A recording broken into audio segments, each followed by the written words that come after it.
मन यानी माइंड बहुत चंचल होता है, इसलिए वो अशांत रहता है। और मन में जब तक अशांति रहेगी, व्यक्ति हजारों सवालों से घिरा रहेगा। व्यक्ति को जब तक मन में चल रहे सवालों के जवाब नहीं मिल जाते, उसका मन तो अशांत ही रहेगा।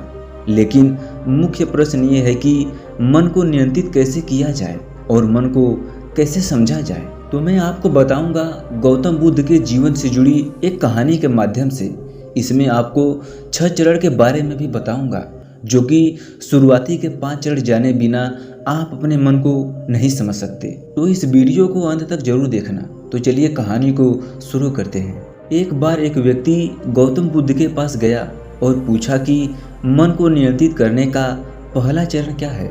बुद्ध कहते हैं, अपने मन को समझने का पहला चरण है इसके द्वारा दिए गए लालच की व्यर्थता को देखना, क्योंकि जब मन अशांत होता है तो कई तरह के लालच देता है। जिसने मन द्वारा दिए गए इन लालचों को पहचान लिया, उसने मन को समझ लिया। फिर वह व्यक्ति बुद्ध से पूछता है कि लेकिन हमें ये कैसे पता चलेगा हमारा मन हमें लालच दे रहा है और वो लालच व्यर्थ है। इसका जवाब देते हुए बुद्ध कहते हैं, अनुभव से। मनुष्य मन के लालच से जिस कार्य को प्रतिपूर्वक करता है उसमें उसे हानि ही होती है और हानि के बाद ही उसे अनुभव भी होता है। जैसे जिसने वास्तव में ये देख लिया कि नशा करना केवल दुख है, वो नशा से मुक्त होना शुरू कर देगा। जिसने जान लिया कि ईर्ष्या से दुख का नाश होता है, वो ईर्ष्या से मुक्त हो जाएगा।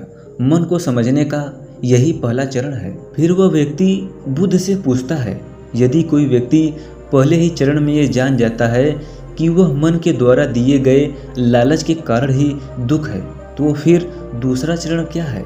बुद्ध कहते हैं, खोज पर निकलना। दूसरे चरण के लिए ऐसे व्यक्ति के खोज पर निकलना होगा जो कि पहले ही चरण में अपने मन को जान चुका है और इससे मुक्त हो चुका है, क्योंकि वही तुम्हारा मार्गदर्शन कर सकता है। वो व्यक्ति कहता है, लेकिन ऐसे व्यक्ति की पहचान कैसे होगी। बुद्ध कहते हैं, यही तीसरा चरण है।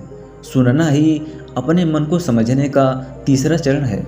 व्यक्ति कहता है, क्या इसे देखकर पता नहीं किया जा सकता। बुद्ध कहते हैं, देखने में कोई व्यक्ति बहुत शांत और अच्छा लग सकता है, लेकिन उसके मन के भीतर क्या है ये उसके शब्दों से ही पता चलता है। लेकिन किसी की बातों पर तब तक विश्वास नहीं करना चाहिए जब तक कि वो तुम्हारे विवेक की कसौटी पर खरा न उतर जाए। बुद्ध कहते हैं, कर्म ही मन को समझने का चौथा चरण है।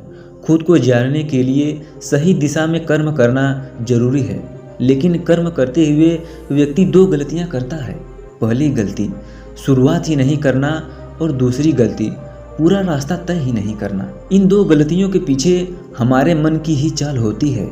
व्यक्ति अपने कर्म को पूरा इसलिए नहीं कर पाता क्योंकि वो सोचता है कि मैं कल से शुरुआत करूँगा, तो कोई ये सोचता है कि मैं असफल हो जाऊँगा। इन गलतियों का मुख्य कारण है जागरूकता की कमी। इसके बिना मन व्यक्ति को उसके सही दिशा में चलने ही नहीं देता। फिर बुद्ध कहते हैं, मन को जानने और समझने का 5वां चरण जागरूकता। इसलिए हर कार्य को जागरूकता के साथ करो। बिना जागरूकता के साथ किया गया कार्य या फिर जिया गया क्षण मृत्यु के समान है। व्यक्ति बुद्ध से पूछता है, अपने जागरूकता के स्तर को कैसे बढ़ाया जा सकता है। बुद्ध कहते हैं, ध्यान से। ध्यान ही मन को जानने, समझने और नियंत्रित करने का अंतिम चरण है। यानी ध्यान ही वो नाव है जिस पर बैठकर मन रूपी नदी को पार किया जा सकता है। जिस व्यक्ति ने इन शुरुआती 5 चरणों से ध्यान को जान लिया, उसने अपने मन को जान लिया। दोस्तों, इस कहानी में ये बताया गया है कि मन ही एक ऐसा चीज़ है जिससे आप वो सब हासिल कर सकते हैं जिसके आप सपने देखते हैं। मन को जाने बिना, मन को नियंत्रित किए बिना आप कुछ नहीं कर सकते। मन को नियंत्रित करने का सबसे आसान तरीका है, पहले आप अपने मन को जानिए। ये देखिए कि आपका मन क्या चाहता है, आपका मन आपसे क्या करवाने का कोशिश कर रहा है। पहले अपने मन को समझिए, फिर अपने मन को एक सही दिशा में और एक सही कार्य में लगाइए, जिससे आपका मन भी खुश हो और आपका काम भी हो जाए।